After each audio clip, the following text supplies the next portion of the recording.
Vi sus zapatos primero, unos mocasines marrones que yo mismo le había regalado el año anterior, envolviéndolos en papel de regalo un domingo de noviembre, mientras él brindaba a mi lado por algo que ya no recuerdo.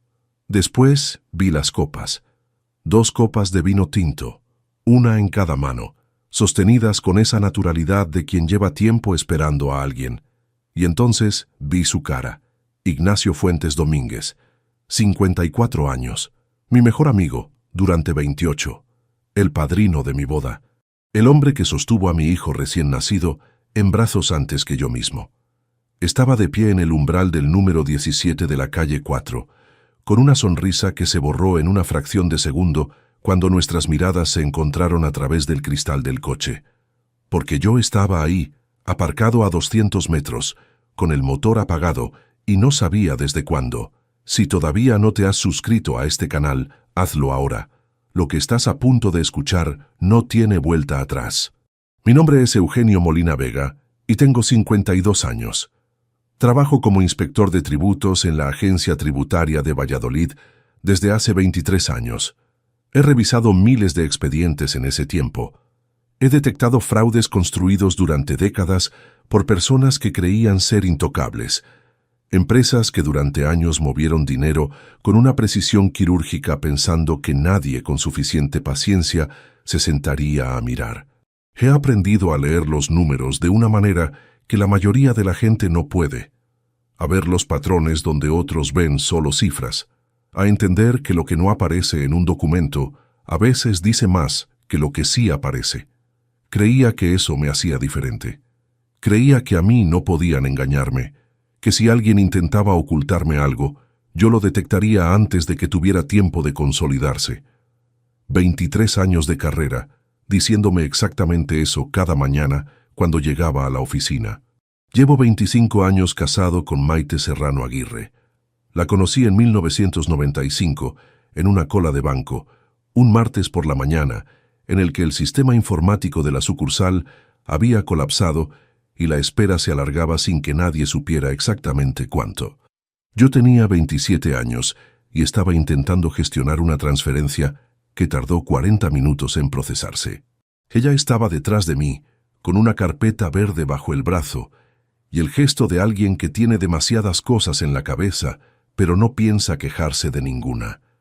En los 20 minutos que compartimos esa cola, me contó que era profesora de idiomas, que había terminado sus estudios con matrícula de honor y que llevaba 3 semanas buscando apartamento en el centro sin resultado. Yo le dije que conocía a alguien que alquilaba en la zona. No era verdad, pero necesitaba una razón para volver a verla. Nos casamos en junio de 1999, en la iglesia de la Antigua, a 3 manzanas de donde vivían sus padres. La ceremonia fue sencilla, sin excesos, con las personas que realmente importaban. Ignacio Fuentes fue el padrino. Nos conocíamos desde 1996, cuando coincidimos en la misma comunidad de vecinos durante los 2 años en que yo alquilé un piso en el barrio de Las Delicias. Ignacio tenía entonces 28 años y un estudio de arquitectura que acababa de arrancar con 2 proyectos pequeños y mucha ilusión. Yo tenía 29 y estaba preparando mis primeras oposiciones. Compartimos muchas noches en el bar de la esquina, hablando de si la peseta sobreviviría al euro, de qué significaba construir algo desde cero, de esas conversaciones largas que solo se tienen cuando uno tiene tiempo y todavía no sabe bien quién va a ser. Cuando me mudé a otro barrio seguimos viéndonos. Cuando conocí a Maite en aquella cola de banco, la primera persona a la que llamé para contárselo fue a él. Tenemos un hijo, Tomás Molina Serrano, 25 años, diseñador gráfico por cuenta propia. Nació en el año 2000, un lunes por la tarde con 2 semanas de adelanto que a mí me pilló en plena presentación de un expediente complicado y a Maite sola en casa con la calma de quien sabe que la vida no espera. Ignacio fue el padrino del bautizo también. Hay una fotografía de aquella tarde en la que Tomás, con 4 meses, duerme sobre el hombro de Ignacio mientras yo miro desde el lado izquierdo del encuadre sin que nadie me hubiera avisado de que la cámara estaba disparando. Durante años, esa foto estuvo en el salón, encima de la estantería de madera que Maite compró en un mercadillo de Salamanca. Tomás llamaba a Ignacio el tío Nacho desde que aprendió a hablar. Ese nombre duró mucho más de lo que debería. La vida que construimos no fue espectacular, fue sólida. Maite enseñaba francés e inglés en una escuela de idiomas para adultos en la calle Gamazo, a un cuarto de hora caminando desde casa. Yo salía a las 8:10 y volvía a las 6:30. Algunas tardes más tarde, si había expedientes urgentes que cerrar antes de fin de mes. Teníamos cenas los viernes. A veces con Ignacio, que en 2008 se había casado con Consuelo Palomar, una mujer callada y generosa que hacía una empanada gallega que Maite todavía mencionaba cuando hablaba de comida. Durante 12 años, veraneamos los 4 en Santander, siempre la última semana de julio y la primera de agosto. Alquilábamos una casa con porche a 200 metros del mar y pasábamos las mañanas sin agenda, con esa manera de estar juntos que solo funciona cuando la confianza lleva años siendo construida sin que nadie tenga que esforzarse conscientemente en mantenerla. Consuelo murió en marzo de 2020. Cáncer de ovario, diagnosticado demasiado tarde, avanzado en silencio durante meses antes de que alguien lo nombrara. Fue un golpe para todos, pero para Ignacio fue algo de otra categoría. Lo vi quebrarse de una manera que no había visto en un hombre adulto desde que mi padre lloró en el entierro de su hermano mayor. Ese tipo de dolor que no cabe en ningún gesto y entonces se queda en la postura, en la forma en que uno sostiene el vaso sin beber. Le acompañamos todo lo que pudimos. Maite le llevaba comida 2 veces por semana durante los primeros meses. Yo le llamaba cada domingo por la noche, aunque fuera 5 minutos.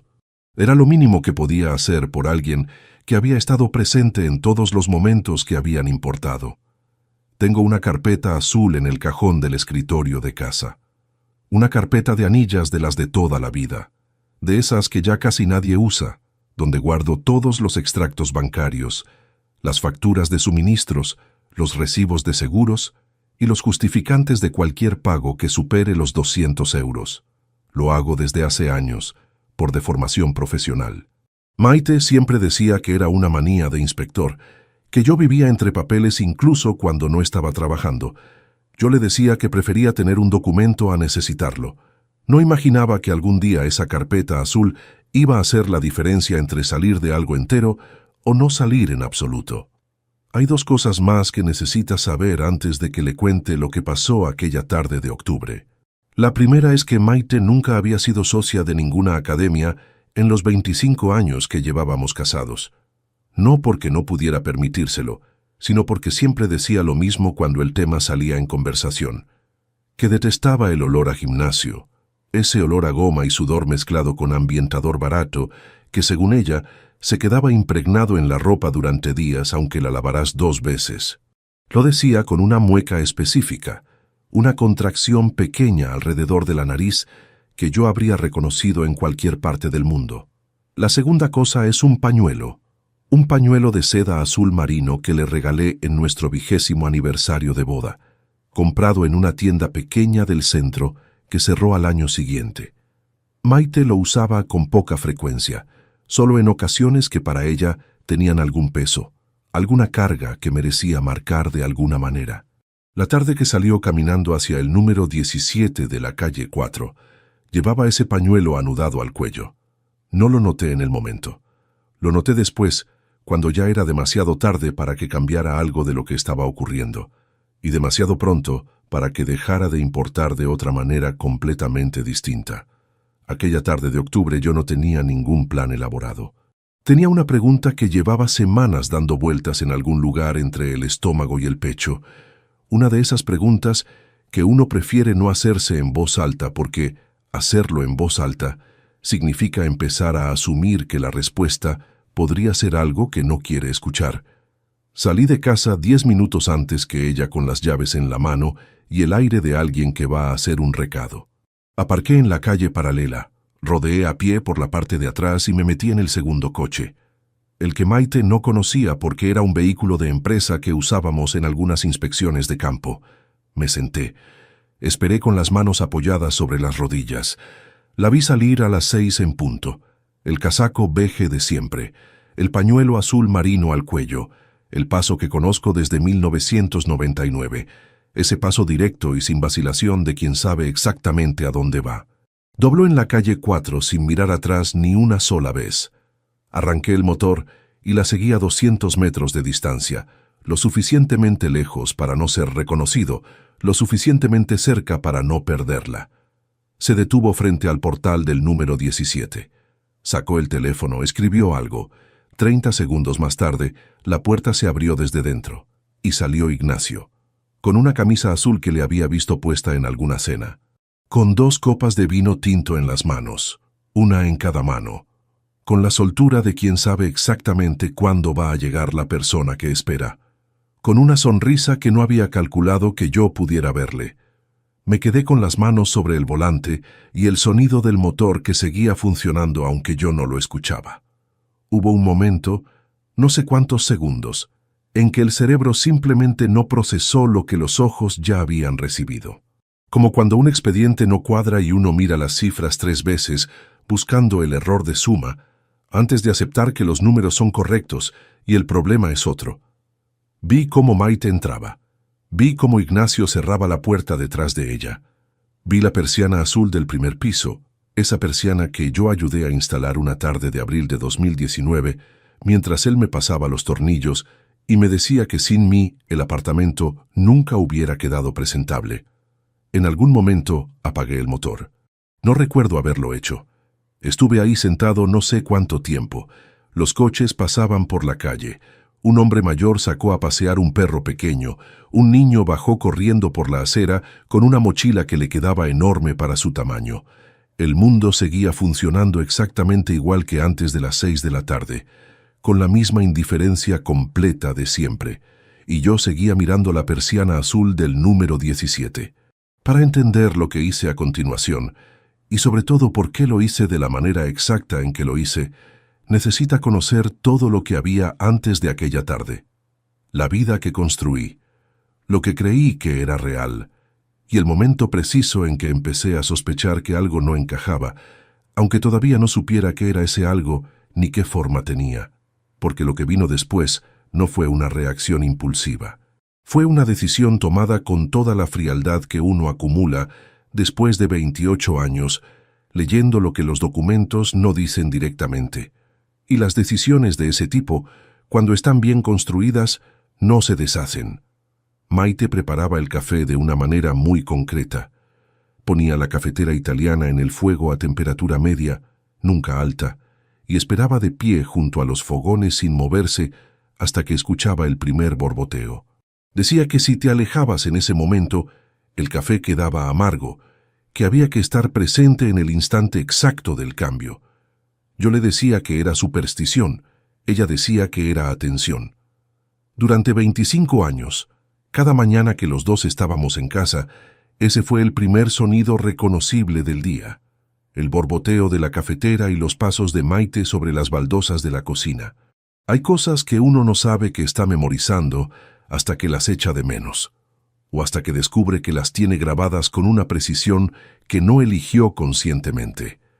El peso específico de una rutina, la manera en que alguien ocupa el espacio de una casa.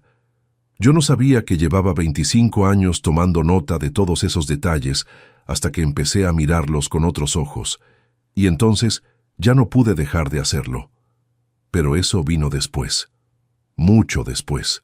Lo que necesita entender ahora es lo que había antes, el mundo que existía antes de aquella tarde de octubre, porque si no lo entiende, lo que hice a continuación no tiene el peso que merece, y la magnitud de lo que descubrí se queda reducida a una anécdota en lugar de ser lo que fue. El desmantelamiento completo de algo que yo había construido con las manos durante un cuarto de siglo.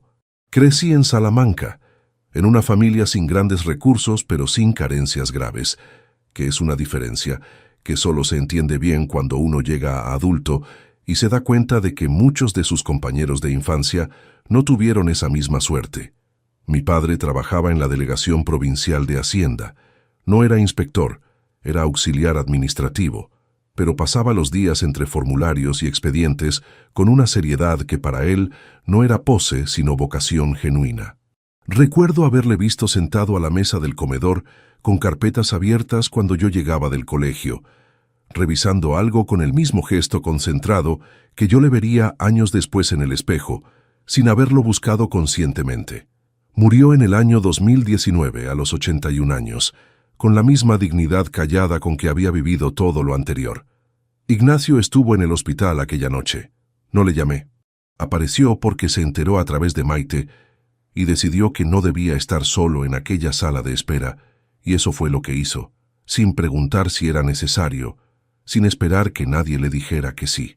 Esas son las cosas que construyen una amistad de verdad y que después resultan imposibles de encajar en el nuevo orden de las cosas. Preparé las oposiciones durante 3 años. 3 años de mañanas en la oficina de gestión tributaria, donde trabajaba como auxiliar contratado, y de tardes y noches encadenado a los temarios, los esquemas, las resoluciones de casos prácticos que repetía hasta que los procedimientos se volvían automáticos.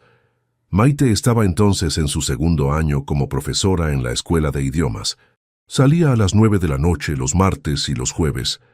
Volvía a las 10:15 con una bolsa de plástico del supermercado de la esquina y se sentaba a mi lado sin decir nada en particular, simplemente estando ahí. A las 2 de la mañana, cuando yo seguía con los folios encima de la mesa, aparecía con el café ya hecho y lo dejaba a mi lado sin preguntar si lo quería. Nunca me pidió que parara. Nunca insinuó que estaba invirtiendo demasiado tiempo en algo que podía no salir bien. Cuando aprobé en la 3ª convocatoria, en noviembre de 1998, ella estaba en el salón esperando con la misma calma de siempre, como si el resultado no hubiera podido ser otro. Me dijo, ya era hora de que el Estado reconociera lo que yo llevo 3 años sabiendo. No era un cumplido exagerado, era simplemente la manera en que ella hablaba cuando algo le importaba de verdad. Nos casamos 7 meses después, en junio del 99. La ceremonia fue en la antigua, la iglesia de su barrio, con 80 personas que eran las que importaban y sin ninguna de las que se invitan por compromiso. Ignacio dio el discurso de padrino con unos papeles en la mano que nunca miró, hablando 20 minutos de memoria con esa facilidad que tienen algunas personas para convertir los recuerdos compartidos en algo que todo el mundo entiende aunque no los haya vivido. Hubo un momento en que miró hacia donde yo estaba y dijo, Eugenio es el tipo de hombre que revisa 3 veces un cajón antes de cerrarlo para asegurarse de que no falta nada. Maite es el tipo de mujer que ya sabe lo que hay en ese cajón sin abrirlo. La gente se rió. Maite se rió. Yo también me reí, aunque me quedé pensando en esa frase más tiempo del que debería. Tomás llegó en enero del año 2000, 2 semanas antes de lo previsto, un lunes por la tarde, cuando yo estaba en la delegación cerrando un expediente que no podía quedarse abierto hasta el día siguiente. Llegué al hospital a las 7:45, con el abrigo todavía puesto y la cartera de trabajo en la mano, y cuando entré en la habitación Maite tenía a Tomás en brazos, con esa expresión de agotamiento absoluto y satisfacción completa que no se parece a ninguna otra cara que uno pueda ver en otra circunstancia. No dijo nada cuando entré, solo me miró y asintió una vez, como diciéndome que todo estaba bien, que había manejado ella sola las 2 horas anteriores y que lo había hecho perfectamente. Ignacio llegó 20 minutos después con una bolsa de naranjas y una botella de cava que no era el momento de abrir, pero que abrimos de todas formas. Hay una fotografía de aquella tarde en la que Tomás duerme sobre el hombro de Ignacio, mientras yo miro desde el borde izquierdo del encuadre, sin saber que la cámara estaba disparando. Durante años, esa foto estuvo encima de la estantería de madera del salón, y yo pasaba por delante cada mañana sin que me dijera nada distinto a lo que siempre me había dicho. Los años siguientes fueron lo que suelen ser cuando las cosas funcionan, una acumulación de normalidad que en el momento parece poco extraordinaria y que solo adquiere su peso real cuando uno mira hacia atrás y entiende que eso era precisamente la vida. Las cenas de los viernes, los veranos en Santander con Ignacio y Consuelo, esa casa con porche a 200 metros del mar, donde pasábamos las mañanas, sin horario, y las tardes hablando de cualquier cosa. Consuelo hacía una empanada gallega que Maite recordaba mencionar todavía años después, cuando el tema de la comida salía en conversación. Ignacio y yo jugábamos al ajedrez después de cenar con la seriedad ridícula de dos personas que se toman en serio un juego que ninguno de los dos domina realmente. Tomás aprendió a nadar en esa playa de Santander, el verano que tenía 5 años, agarrado al antebrazo de Ignacio, mientras yo miraba desde la orilla convencido de que me daba un infarto cada vez que una ola le cubría los hombros. Esa tarde, cuando salió del agua caminando con esa dignidad pequeña de los niños que acaban de superar algo que les daba miedo, me miró y dijo: «Tío Nacho dice que ya soy bueno». No dijo que yo había estado ahí. No lo necesitaba decir. Debo reconocer algo, porque esta historia no es justa si no lo hago. Trabajé demasiado. No en el sentido vago de quien dice eso para quedar bien, sino en el sentido concreto de que hubo meses enteros en que Tomás y yo compartíamos casa sin haber tenido una conversación real en semanas. Había expedientes que se abrían en septiembre y no se cerraban hasta febrero. Había años en que las declaraciones de renta me tenían encadenado al escritorio desde febrero hasta julio sin un solo fin de semana completo libre. Maite nunca se quejó directamente de eso. Lo que hacía era distinto. Empezaba a hablar de algo que había pasado durante el día, y si yo no levantaba los ojos de los papeles en los primeros 20 segundos, dejaba la frase a medias y se iba a otra habitación. Yo lo interpretaba como respeto a mi trabajo. Ahora entiendo que era otra cosa. No la justifica, pero forma parte del cuadro completo, y sería deshonesto omitirlo. Consuelo murió en marzo de 2020. El diagnóstico llegó tarde, demasiado tarde para que el tratamiento pudiera hacer algo más que retrasar lo que ya estaba decidido. Fueron 8 meses desde el diagnóstico hasta el final, 8 meses en los que Ignacio envejeció de una manera que no tenía que ver con los años, sino con el tipo de desgaste que no se recupera del todo. Maite le llevaba comida 2 veces por semana. Yo le llamaba los domingos. Pasábamos por su apartamento cuando podíamos.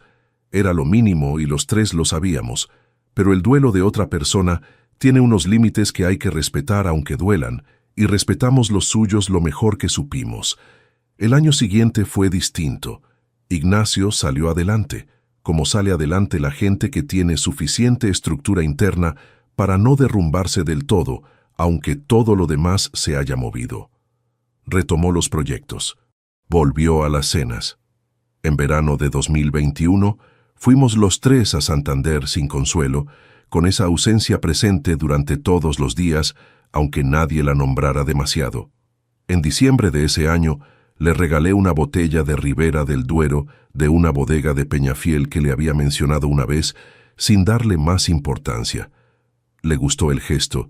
Dijo que la guardaría para una ocasión especial. En ese momento no había ninguna razón para que yo recordara esa botella. Maite cumplió 48 años en abril de 2022. Le organizamos una cena en casa con los amigos más cercanos. Ignacio llegó con Maite, o más exactamente, Ignacio llegó al mismo tiempo que Maite, que venía de una de sus supuestas reuniones de coordinación en la escuela. Entraron juntos por la puerta. Maite dijo que se habían cruzado en el portal por casualidad, que venían del mismo barrio. Ignacio asintió con esa naturalidad que en ese momento me pareció completamente ordinaria. Abrí una botella de vino, serví las copas. La noche transcurrió exactamente como se supone que deben transcurrir esas noches, con conversaciones largas y risas fáciles, y esa comodidad de los grupos que llevan muchos años siendo los mismos. No vi nada. No noté nada. Estaba ahí, sentado en mi propia mesa, sirviendo vino a las personas que más quería en el mundo, y no vi absolutamente nada. Eso es lo que más me cuesta ahora, cuando lo reconstruyo todo. No la traición en sí, sino los momentos específicos en que la verdad estaba justo delante de mí y yo no la leí. Yo, que me pasaba los días leyendo lo que los documentos no dicen. Yo, que detectaba patrones donde otros solo veían números, incapaz de ver lo que tenía enfrente porque estaba mirando con los ojos equivocados, con los ojos de alguien que no ha considerado seriamente que el problema pueda estar dentro de casa. 3 meses antes de aquella tarde de octubre, Maite anunció en el desayuno que había decidido apuntarse a caminar. Dijo que necesitaba moverse más, que el sedentarismo no era bueno, que había leído algo sobre los beneficios de caminar a paso rápido durante 1 hora al día. Le dije que me parecía bien. Era un martes. Me terminé el café, recogí la cartera y me fui a trabajar pensando en el expediente que tenía pendiente de revisar antes del mediodía. Las salidas empezaron esa misma semana, martes y jueves a las 6 de la tarde en punto, con una regularidad que en los primeros días me pareció encomiable. Volvía siempre a las 8, siempre con el cabello húmedo, siempre con la explicación del ducha en la academia, porque sudaba mucho y no quería volver en ese estado. Era razonable, era completamente razonable. Y yo lo acepté sin darle más vueltas, porque así es como funciona la confianza cuando lleva 25 años sin romperse. No cuestionas lo que no tienes razón para cuestionar. Hasta que una noche, sin buscarlo, noté algo que no debería haber notado y que una vez notado no pudo desnotarse. Maite había vuelto de su caminata del jueves, había cenado con el apetito de siempre y mientras yo recogía la mesa, ella pasó por delante de mí para ir al dormitorio. Su cabello seguía ligeramente húmedo. Y entonces lo percibí, o mejor dicho, lo no percibí. Ningún olor. Ninguno. Ni el rastro leve de sudor que queda incluso después de ducharse, ni el cloro de una piscina, ni ese olor específico a goma y plástico que Maite describía con la nariz fruncida desde que yo la conocía, el olor que siempre había dicho que detestaba por encima de cualquier otro. El cabello olía a su champú habitual, el de siempre, sin ninguna otra capa debajo. No dije nada esa noche. Seguí recogiendo la mesa. Pero algo se había instalado en algún lugar entre el estómago y el pecho. Algo sin nombre todavía. Algo que no era certeza, pero que tampoco era simple duda. Era la primera vez en 25 años que yo miraba a Maite Serrano Aguirre y me hacía una pregunta que no quería hacerme. Y esa pregunta, una vez formulada, tenía que tener respuesta. Paseo de Zorrilla, la que está junto al edificio azul, se llama Sport Zona o algo así. Tomás respondió sin dudar, sin pausa, sin ese segundo de vacilación que aparece cuando alguien está construyendo una respuesta en lugar de recordarla. Directo, natural, con la soltura de quien confirma una dirección que ya conoce de sobra. Yo estaba en el coche, aparcado frente a la delegación, con el teléfono en la mano y una excusa preparada por si la conversación tomaba otro giro.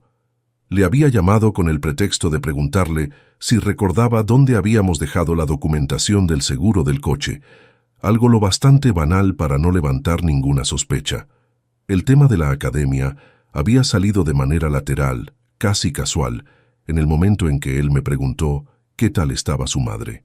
Le dije que bien que había empezado a salir a caminar, que mencionaba una academia del Paseo de Zorrilla. Quería ver si lo confirmaba sin que nadie se lo pidiera directamente. Lo confirmó, sin pestañear. Colgué, guardé el teléfono en el bolsillo interior de la chaqueta y me quedé un momento con la vista fija en el salpicadero. La respuesta de Tomás podía significar 2 cosas distintas. O bien Maite le había comentado la academia en alguna conversación, y él simplemente lo había retenido, que era lo más natural, lo que cualquier persona razonable habría concluido sin darle más vueltas. O bien lo sabía porque le habían dado instrucciones concretas de qué decir si alguien preguntaba. Entré a la delegación con 10 minutos de retraso y pasé la mañana delante de un expediente de fraude en el sector de la construcción que en circunstancias normales me habría absorbido completamente. Ese día las cifras estaban ahí, pero yo no estaba del todo con ellas. A mediodía, durante el descanso, salí al patio interior donde algunos compañeros solíamos tomar el café cuando el tiempo lo permitía. Remedios Ortega Castro estaba apoyada en la barandilla con una taza en la mano y los ojos entrecerrados en el gesto de quien está pensando en algo completamente distinto a lo que tiene delante. Remedios llevaba 16 años en la delegación, 2 más que yo, y era la persona con quien había compartido más expedientes complicados a lo largo de mi carrera. No era exactamente una amiga en el sentido de quedar fuera del trabajo, pero era algo más específico que eso, alguien en quien confiaba la lógica de las cosas, alguien que sabía distinguir entre lo que un número dice y lo que un número significa. Ese día no le dije nada. Todavía no tenía nada concreto que contarle. Esa tarde, desde el ordenador de mi despacho, busqué el centro Sportzona en el Paseo de Zorrilla. Existía, tenía página web, horarios, tarifas, instalaciones de 2 plantas, clases dirigidas, vestuarios con ducha. Todo perfectamente real y verificable. Anoté el número de teléfono en un papel y lo guardé doblado en el bolsillo del pantalón. Lo llamé al día siguiente, a las 11 de la mañana, desde el fijo de mi despacho con la puerta cerrada. Una voz de mujer contestó al segundo tono. Le expliqué que llamaba para verificar una inscripción, que mi esposa se había dado de alta recientemente y que quería comprobar que los datos bancarios eran correctos porque acabábamos de cambiar de entidad. Era una excusa limpia, el tipo de explicación que nadie cuestiona porque suena completamente ordinaria. El nombre completo de la titular, por favor, Maite Serrano Aguirre. Hubo un silencio breve, el sonido de teclas. No tenemos ninguna socia con ese nombre. Lo dijo con la neutralidad amable de quien entrega información sin imaginar el peso que esa información tiene para quien la recibe. Le pedí que revisara de nuevo, que quizás estaba registrada con los apellidos en otro orden. Volvieron las teclas. Otro silencio más corto. No, lo siento. No aparece ningún registro con ese nombre ni con esa combinación. Le di las gracias y colgué. Me quedé con el auricular todavía en la mano durante unos segundos, que no supe medir. La habitación tenía el mismo aspecto de siempre.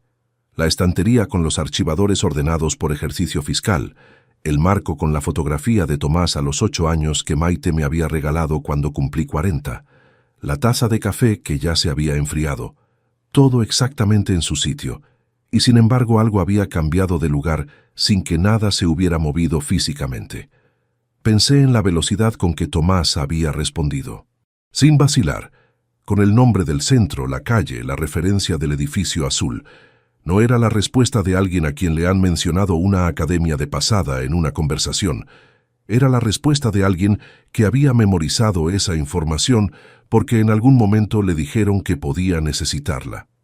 Esa noche en casa, Maite preparó una tortilla de patata y puso el telediario. Yo puse la mesa. Cenamos hablando de un alumno nuevo de su clase, que llegaba con un nivel de inglés mucho más alto del declarado y estaba descompensando el grupo. La escuché. Hice las preguntas adecuadas en los momentos adecuados. Cuando terminamos, ella recogió los platos y yo me quedé con el vaso de agua en la mano mirando la pantalla sin seguir lo que decía. Lo que había descubierto ese día no era una prueba, era una ausencia de prueba. Y las ausencias en mi trabajo a veces pesan más que los documentos que sí aparecen. Los días siguientes los pasé prestando atención de un modo distinto al habitual. No era vigilancia en el sentido dramático. No había nada externo que lo indicara. Era una frecuencia nueva que una vez activada no se podía apagar. Empecé a notar cosas que antes pasaban debajo del umbral de lo que yo registraba conscientemente. El martes siguiente, Maite salió a las 6 en punto. Antes de irse pasó por el baño.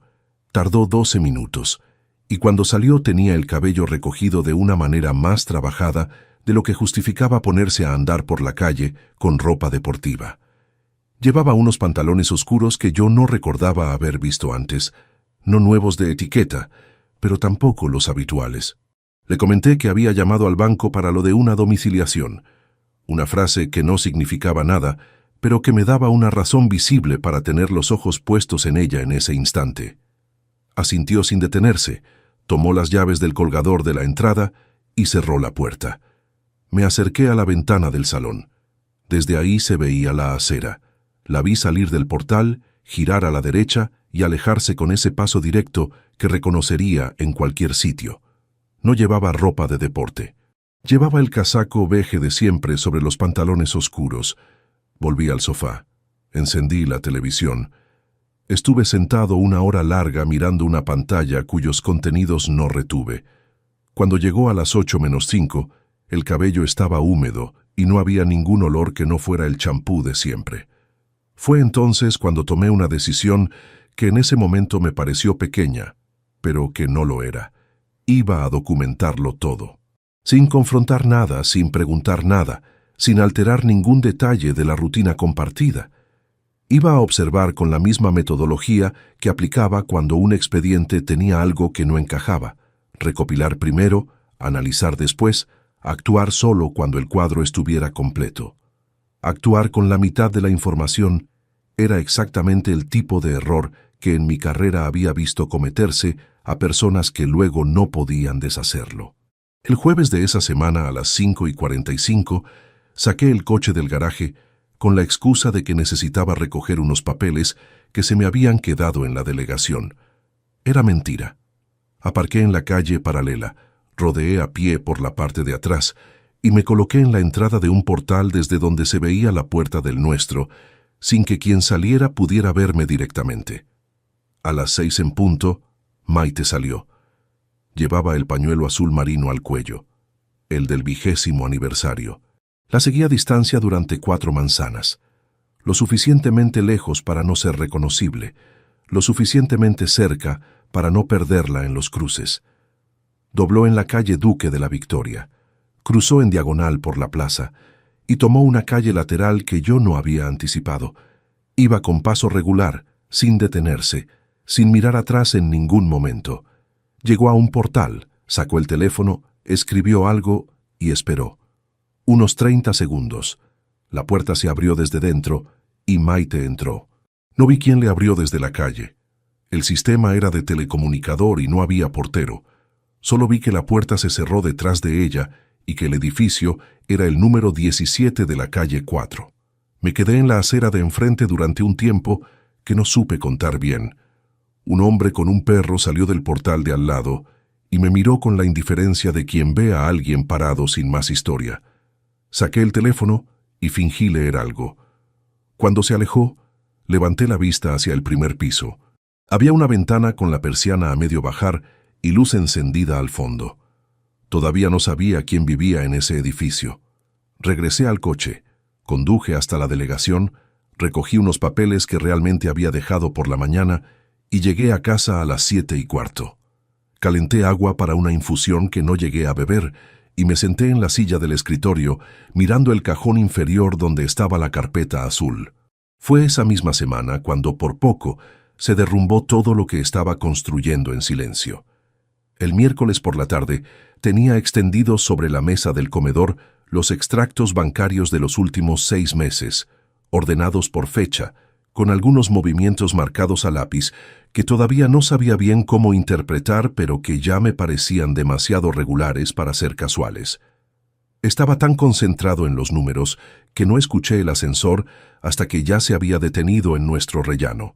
Reconocí el peso de los pasos antes de que llamaran al timbre. Tuve exactamente 4 segundos.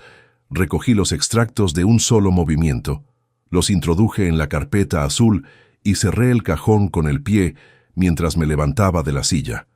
La carpeta no quedó del todo alineada. Sobresalía 1 centímetro por el lado derecho, pero no había margen para corregirlo. Cuando abrí la puerta, Tomás estaba ahí con una bolsa de plástico en la mano, explicando que pasaba por la zona y había comprado berenjenas de más que no iba a usar, que si las queríamos nosotros. «Pasa», le dije. Entró directamente a la cocina. Yo fui detrás.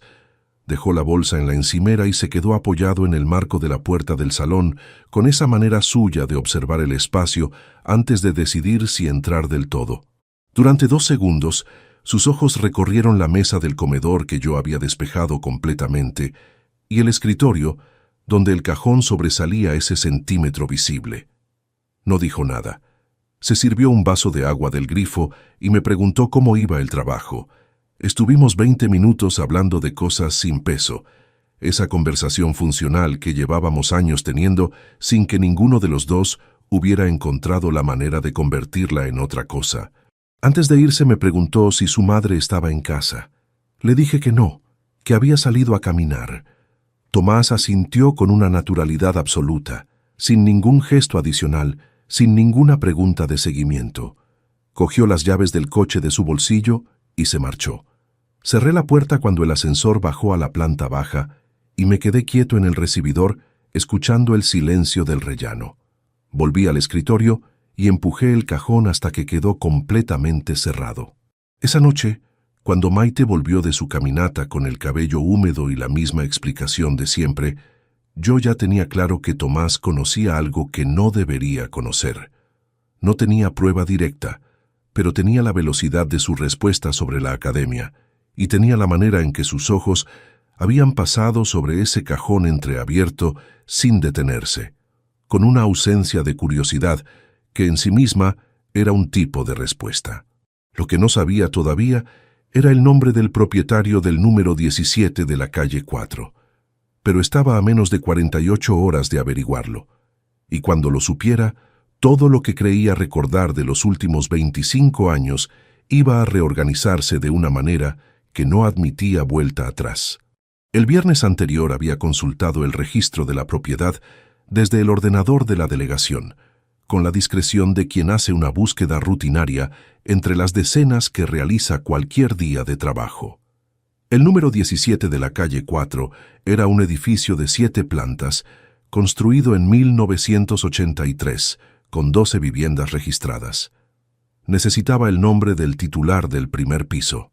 El acceso completo requería un procedimiento que no podía hacer desde mi equipo sin dejar un rastro visible, de manera que aquella consulta quedó incompleta, con el edificio identificado, pero los propietarios sin confirmar. Lo cerré antes de que Remedios pasara por detrás de mi silla con una carpeta en la mano y me preguntara si ese era el expediente del sector de la hostelería que le había prometido tener listo para el lunes. Sí, le dije, lo tengo casi. No era ese expediente, pero lo cerré y abrí el correcto, y pasé la tarde del viernes trabajando con la concentración dividida de quien tiene 2 conversaciones activas al mismo tiempo en la cabeza. El fin de semana fue una representación. No hay otra palabra que lo describa con exactitud. Sábado y domingo compartidos con Maite en la misma casa, en la misma rutina de siempre, con la misma distribución habitual del espacio y del tiempo, y yo sosteniendo todo eso desde dentro con la tensión de quien lleva semanas cargando algo que no puede soltar todavía. El sábado por la mañana fuimos juntos al mercado de Cantarranas, como hacíamos casi todos los sábados desde que nos mudamos al barrio. Compré pimientos, y ella eligió los tomates con esa manera suya, de revisar cada uno antes de aceptarlo. En la pescadería, mientras esperábamos turno, me puso la mano en el brazo para señalarme algo en el expositor de la derecha. Su mano sobre mi manga. Un gesto que llevaba haciendo 25 años sin pensar en ello. Yo asentí y dije que sí, que el besugo tenía buena pinta. El domingo por la noche, cuando ella se durmió, me quedé en el salón con las luces apagadas y el silencio completo del piso. No encendí nada.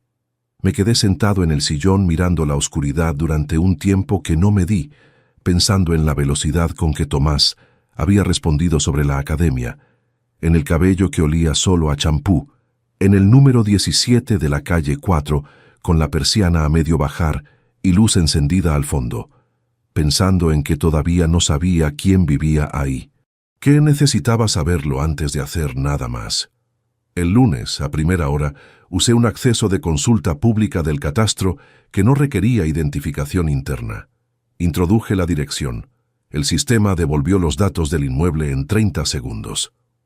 Titular del piso primero, puerta B, Ignacio Fuentes Domínguez. Me quedé mirando la pantalla durante un tiempo que no fui capaz de calcular después. El nombre estaba ahí, en tipografía estándar de base de datos, entre el número de referencia catastral y la superficie en metros cuadrados. 47 metros cuadrados. Primer piso. Puerta B. Ignacio Fuentes Domínguez. No había error posible. No había otra explicación que construir. Era el mismo nombre, el mismo hombre, el mismo Ignacio que había sostenido a mi hijo recién nacido en esa fotografía que durante años estuvo encima de la estantería del salón. El mismo que había pronunciado 25 años atrás un discurso de padrino sin mirar los papeles. El mismo que me había llamado hermano en todos los brindis que yo recordaba. Cerré el navegador.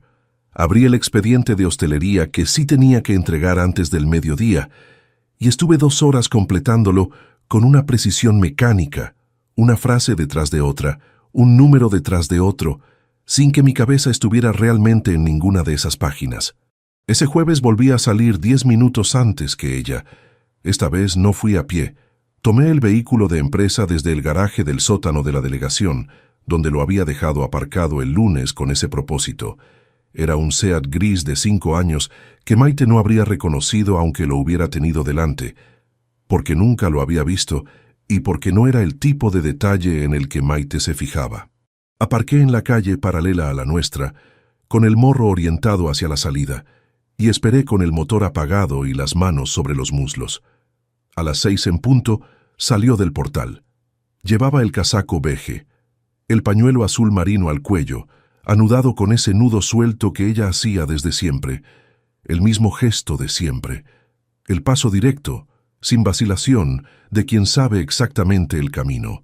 Arranqué cuando ya llevaba media manzana de ventaja y la seguía 200 metros, lo suficientemente lejos para no ser identificable, lo suficientemente cerca para no perder el casaco beige entre las otras personas que caminaban por la acera.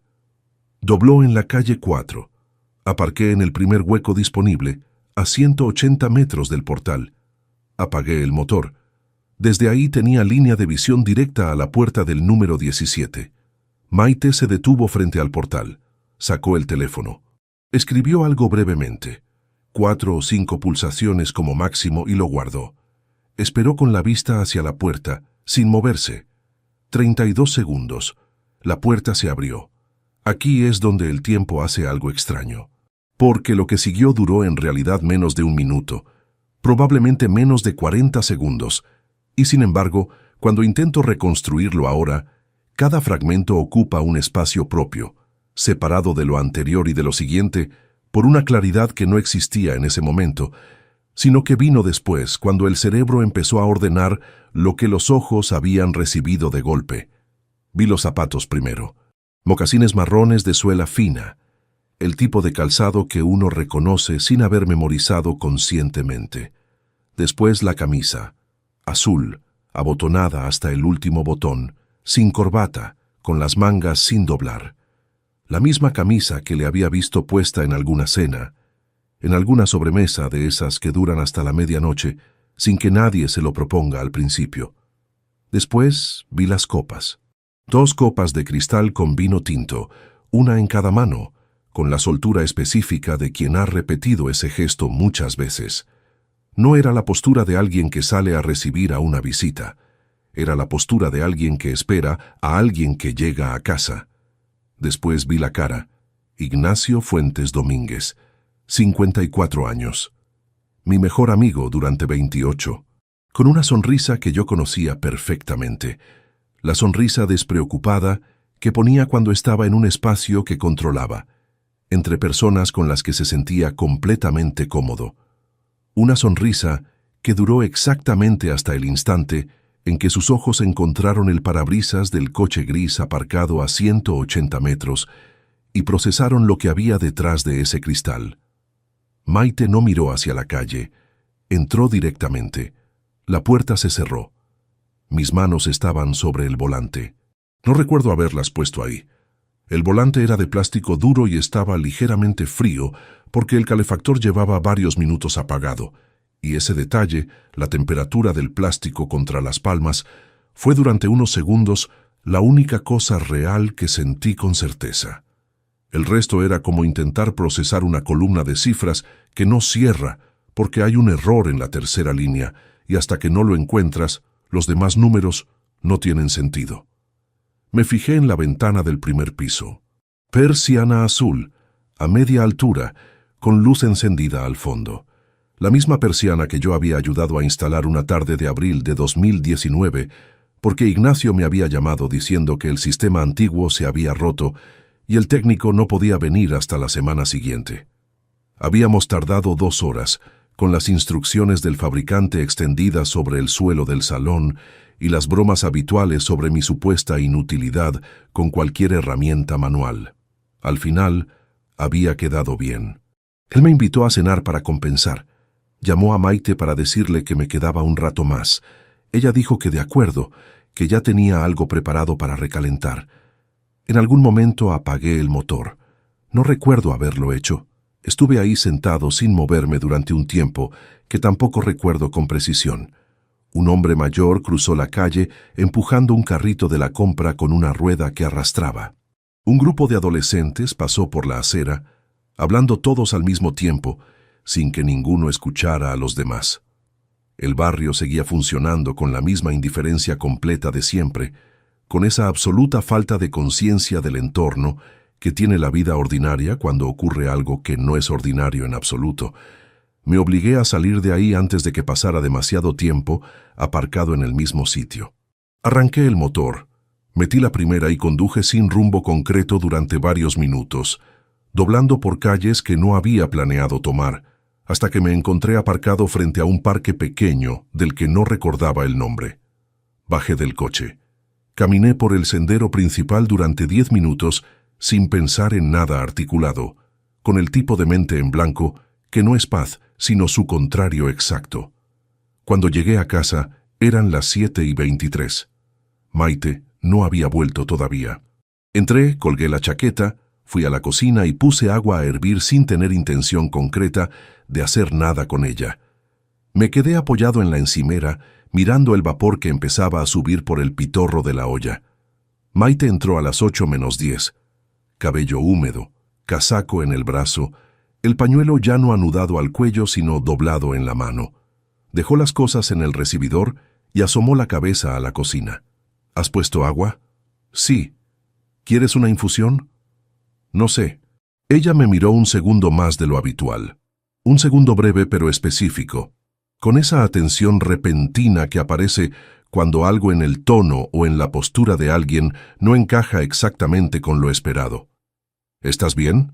Aquí estuvo a punto de derrumbarse todo, porque la pregunta era directa, y el silencio que la siguió duró algo más de lo razonable.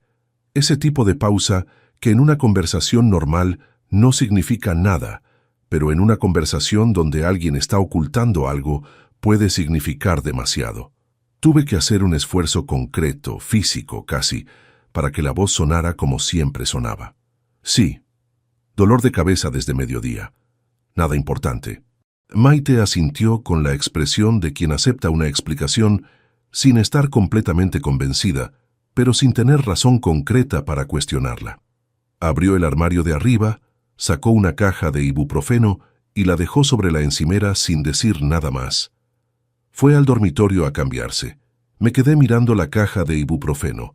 El problema no era lo que acababa de ver. El problema era lo que todavía no sabía. ¿Cuánto tiempo llevaba esto ocurriendo? ¿Cuántas veces antes de las caminatas? ¿Con qué excusas anteriores? ¿En qué momentos exactos que yo había interpretado de manera equivocada? Y sobre todo, ¿cuánto sabía Tomás? Porque la velocidad con que mi hijo había respondido sobre una academia donde su madre nunca había estado inscrita no era una coincidencia, y yo necesitaba saber exactamente hasta dónde llegaba su parte en todo esto antes de mover nada. Esa noche, Maite durmió con la regularidad de siempre. Yo estuve despierto hasta las 2:15 mirando el techo, con los brazos cruzados sobre el pecho y el sonido de su respiración al lado. Al día siguiente, saqué la carpeta azul del cajón y la puse sobre el escritorio. Había llegado el momento de mirar los números de una manera diferente, y lo que encontré cuando empecé a mirarlos así fue considerablemente peor de lo que esperaba. La carpeta azul tenía 43 extractos dentro, ordenados por trimestre desde enero de 2021, que era el momento hasta donde llegaba el archivo que yo mantenía en casa. Los saqué todos sobre la mesa del escritorio y los puse en fila, solapados ligeramente como un mazo de cartas extendido, con las fechas visibles en la esquina superior derecha de cada hoja. Tardé 20 minutos en organizarlos.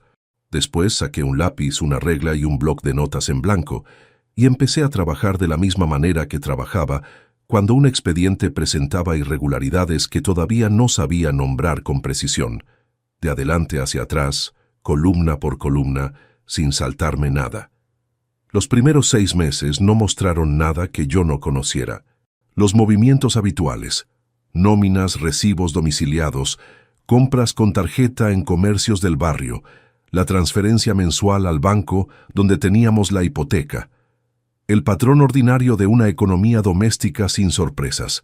Lo conocía bien porque era yo quien gestionaba las cuentas desde que nos casamos, no porque Maite no supiera hacerlo, sino porque era la distribución que habíamos acordado sin discutirla formalmente. Yo me ocupaba de los números y ella se ocupaba de todo lo que los números no cubrían, que resultaba ser bastante más de lo que cualquier columna de cifras puede medir. El cambio apareció en el tercer trimestre de 2021. Era pequeño, tan pequeño que en una revisión normal, sin motivo de sospecha, habría pasado completamente desapercibido. Un reintegro en efectivo de 240 euros un lunes de septiembre. Nada extraordinario por sí solo. Ese tipo de movimiento tiene 1000 explicaciones cotidianas. Pero una semana después había otro, 170 euros un miércoles, y otra semana más tarde, 220 euros un lunes, siempre en efectivo, siempre en importes distintos, siempre en lunes o miércoles. Nunca en martes ni en jueves. Ahí estaba el patrón. Lo fui siguiendo hacia adelante, trimestre a trimestre, con el lápiz marcando cada reintegro en efectivo y anotando en el blog la fecha, el día de la semana y el importe. En 26 meses encontré 41 de esos movimientos. El más bajo fue de 110 euros. El más alto 390. La media rondaba los 290 euros por reintegro. Nunca superaron los 400 euros en una sola operación. La razón de ese límite era técnica, y la conocía bien. Los sistemas de monitorización bancaria empiezan a generar alertas internas con los reintegros frecuentes que superan ciertos umbrales. 400 euros era una cantidad que quedaba cómodamente por debajo de cualquier protocolo automático de revisión. Quien había diseñado esa secuencia sabía lo que hacía, o lo había aprendido de alguien que lo sabía. Sumé las cifras en el blog, 11.870 euros en 26 meses. Casi 12.000 euros retirados en efectivo de la cuenta conjunta, con una regularidad que no era casual, con una estructura que no era espontánea, con una metodología que en mi trabajo tenía un nombre específico, evasión por fraccionamiento. Me quedé mirando el número anotado en la última línea del blog. 11.870 euros, sacados de una cuenta que era mía tanto como suya, en importes calculados para no activar ningún sistema de control durante más de 2 años. Guardé los extractos de vuelta en la carpeta, cerré el cajón y fui a prepararme el café que se me había olvidado hacer por la mañana. Esa semana hablé con Remedios. No fue una conversación larga ni explícita. Fue un intercambio de 15 minutos en el patio interior de la delegación, un martes a mediodía, formulado con la ambigüedad suficiente para que si alguien nos hubiera escuchado, no hubiera entendido de qué hablábamos exactamente. Le dije que tenía un caso hipotético que quería contrastar con alguien que conociera bien los sistemas de alerta bancaria. Le describí el patrón, reintegros en efectivo de entre 100 y 400 euros, una vez por semana, siempre en los mismos días, durante más de 2 años, sin que ningún movimiento aislado superara el umbral. Remedios sostuvo la taza de café con las 2 manos y miró hacia el jardín interior durante unos segundos. ¿Cuenta conjunta? Hipotéticamente sí. Entonces quien lo diseñó contaba con que el titular principal no revisara los movimientos menores con regularidad. Correcto. ¿Y el patrón de días fijos? ¿Siempre los mismos 2 días de la semana? Siempre. Remedios asintió despacio con ese gesto suyo de quien cierra un razonamiento antes de expresarlo. No es improvisación, eso lleva tiempo pensado. El fraccionamiento sugiere conocimiento previo de los protocolos o asesoramiento de alguien que los conoce. En un caso real eso cambia el perfil de responsabilidad. ¿En qué sentido? en el sentido de que la ignorancia ya no es argumento. Si el patrón es tan claro como describes, hay intención documentable. No dije nada más sobre el tema. Cambié de conversación hacia el expediente de hostelería que habíamos cerrado la semana anterior.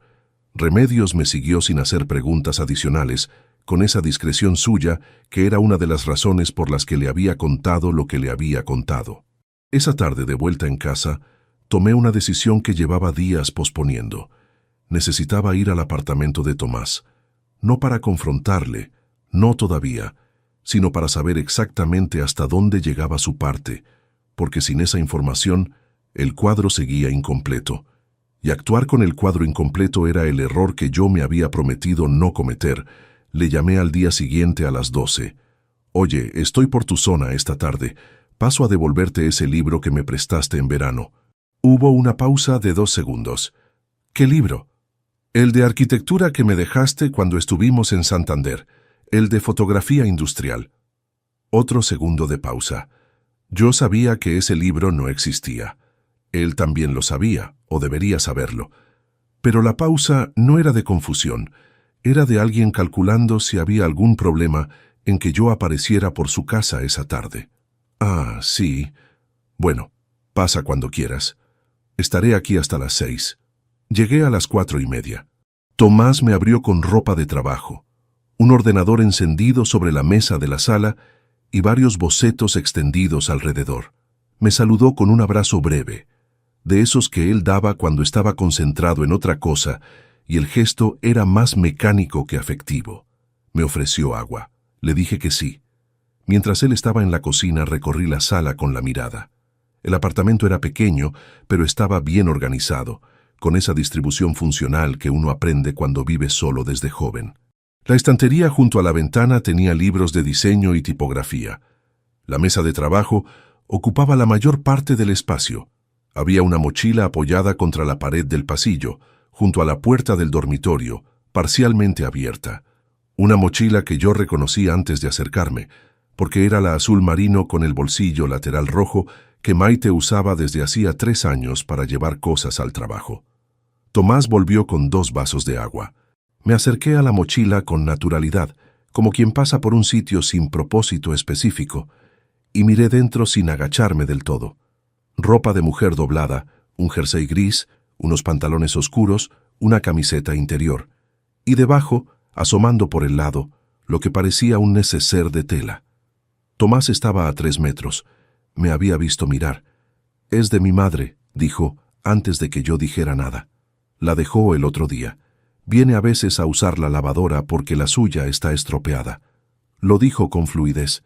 Demasiada fluidez para ser espontáneo. Era una explicación preparada, del tipo que uno ensaya porque sabe que puede necesitarla. La lavadora de casa llevaba funcionando perfectamente desde que la compramos en 2019, pero eso Tomás no podía saberlo con certeza, o quizás sí lo sabía y había apostado a que yo no lo comprobaría en ese momento. Saqué el teléfono del bolsillo con el gesto de quien va a revisar un mensaje, y en el mismo movimiento, inclinándome ligeramente hacia la estantería como si buscara algo en ella, hice 2 fotografías de la mochila abierta. El ángulo captaba el interior con suficiente claridad para identificar las prendas. Las guardé sin comentar nada. Me bebí el agua. Estuvimos hablando 20 minutos de sus proyectos, de un cliente nuevo que le había encargado la identidad visual completa de una empresa de logística, de si pensaba en cambiar de apartamento a un espacio más grande ahora que el negocio iba mejor. Yo hice las preguntas adecuadas, asentí en los momentos correctos. Me comporté exactamente como me habría comportado cualquier otro día. Antes de irme me levanté, fui al pasillo a recoger la chaqueta que había dejado en el colgador de la entrada y al pasar junto a la mochila la cerré con cuidado, como quien ordena algo que está fuera de su sitio sin darle importancia. Era un gesto pequeño, lo suficientemente pequeño para no parecer significativo, lo suficientemente deliberado para que si Tomás lo notaba, supiera que yo lo había visto. En la puerta me puse la chaqueta y me giré. «Cuida bien de tus cosas, Tomás». Él me miró. Una fracción de segundo larga, con una expresión que no era exactamente incomodidad, pero que tampoco era la tranquilidad de siempre. Luego asintió. Claro, hasta pronto. Bajé las escaleras a pie en lugar de esperar el ascensor. Necesitaba los 4 pisos de distancia para ordenar lo que acababa de ocurrir. La mochila de Maite en el apartamento de su hijo, con ropa de cambio dentro, significaba que Tomás no era simplemente alguien que sabía. Era alguien que participaba activamente en la logística de lo que estaba ocurriendo. Su apartamento era, al menos en alguna medida, parte del sistema. Y ese apartamento tenía un alquiler de 850 euros al mes que yo pagaba desde que Tomás se había independizado, más el seguro, más los gastos de comunidad. Mientras conducía de vuelta a casa, hice la cuenta mental, 3 años y 4 meses desde que se mudó. Más de 34.000 euros de mi dinero invertidos en un espacio que ahora formaba parte de una operación dirigida contra mí. Esa noche cené en silencio. Maite habló de una reunión en la escuela que había ido mejor de lo esperado. Yo escuché y respondí con la normalidad necesaria, ese mínimo funcional que permite mantener una conversación sin revelar nada. Pero mientras recogía la mesa, con el agua corriendo en el fregadero y el sonido tapando cualquier otra cosa, tomé nota mental de algo que aún me faltaba confirmar. ¿Cuándo exactamente había empezado todo esto? Porque los reintegros aparecían en septiembre de 2021, pero la relación podía ser anterior a los movimientos bancarios. Y si era anterior, necesitaba saber cuánto. No por la herida, que ya no era un factor determinante en mis decisiones, sino porque la duración exacta cambiaba el alcance legal de lo que estaba documentando y era relevante para lo que planeaba hacer a continuación. La única persona que podía confirmar eso, con certeza estaba en la calle 4 con una persiana azul y el nombre de Ignacio Fuentes en el catastro. Y yo todavía no había decidido cómo usar esa información, pero estaba a punto de hacerlo. 3 de la madrugada. El único sonido en el piso era el de la calefacción arrancando con ese chasquido seco que hacía siempre al encenderse. Y después el silencio. Y después otra vez el chasquido. Llevaba más de 2 horas en el sillón del salón con la luz apagada, sin televisor, sin teléfono, sin ningún pretexto para estar despierto a esa hora, excepto la imposibilidad física de no estarlo. Desde el dormitorio llegaba la respiración de Maite, regular y profunda, con esa cadencia de quien duerme sin peso en la conciencia, o con el peso suficientemente enterrado para que no interrumpa el sueño. Nunca supe distinguir esas 2 cosas desde fuera. Me había levantado a la 1:15 sin hacer ruido, con el cuidado exagerado de quien no quiere despertar a alguien y al mismo tiempo sabe que ese alguien duerme demasiado bien para despertarse por un crujido de madera. Me había sentado en el sillón con el vaso de agua que había llenado en la cocina y llevaba más de 2 horas ahí, con el vaso ya vacío en la mesita lateral, mirando la oscuridad. No era la primera noche, era la 5ª en 10 días. Lo que me mantenía despierto no era la rabia. La rabia habría sido más manejable, más combustible, más fácil de convertir en energía direccionada. Lo que me mantenía despierto era algo más complicado que eso, la superposición de 2 versiones del mismo periodo de tiempo. Los mismos meses, los mismos años, las mismas tardes y las mismas cenas, pero con 2 significados que no podían coexistir, y sin embargo tenían que hacerlo porque ambos habían ocurrido realmente. La versión que yo había vivido y la versión que había estado ocurriendo debajo de la primera sin que yo lo supiera. Diciembre de 2022. Habíamos cenado los 3 en casa, Maite, Ignacio y yo, el último viernes antes de Navidad. Ignacio había traído queso de La Mancha y una botella de vino que yo no reconocí. Estuvimos hasta la 1 de la madrugada, hablando de cualquier cosa, de las obras que Ignacio tenía pendientes para el año siguiente, de si Tomás debería plantearse una colaboración con un estudio más grande para ganar exposición, de si el invierno ese año era más frío que el anterior, o si simplemente uno se acostumbraba menos al frío con los años. Conversaciones sin peso. La clase de velada que uno no recuerda después con detalle, pero que en el momento da esa sensación de completud, de que la vida en general está razonablemente bien. Cuando Ignacio se marchó, Maite recogió las copas y yo doblé el mantel. En algún momento de esa noche, mientras yo estaba en la cocina guardando el queso que había sobrado, ella y él habían tenido algún intercambio que yo no vi. O quizás no hubo nada esa noche. Quizás fue exactamente lo que pareció ser. Eso era lo más desconcertante, que no podía reescribir con certeza ningún momento específico, porque la duda lo alcanzaba todo por igual, sin distinguir entre lo contaminado y lo que todavía podía conservar alguna forma de verdad. Y entonces recordé algo que no había recordado en mucho tiempo. El invierno de 2004. Tomás tenía 4 años y había cogido una bronquitis que tardó 3 semanas en resolverse completamente. Eran los años en que los expedientes más complicados de mi carrera coincidieron con los proyectos más grandes de Ignacio, y los dos pasábamos demasiadas horas fuera de casa para lo que la situación requería. Una noche, cuando llegué a las 10:30 después de un día que había empezado a las 7, encontré a Maite sentada en el suelo del pasillo, apoyada en la pared junto a la puerta del cuarto de Tomás, dormida con la espalda recta y la cabeza ladeada. Había estado ahí toda la tarde y parte de la noche escuchando si el niño tosía, y en algún momento el cansancio le había ganado sin que ella se permitiera alejarse del todo. La cogí por los hombros con cuidado. Le dije que se fuera a la cama, que yo me quedaba.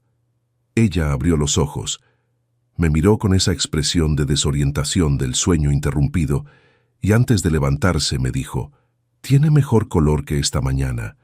Creo que lo peor ya pasó». Eso era Maite. Eso también era Maite. No lo recordaba para absolverla.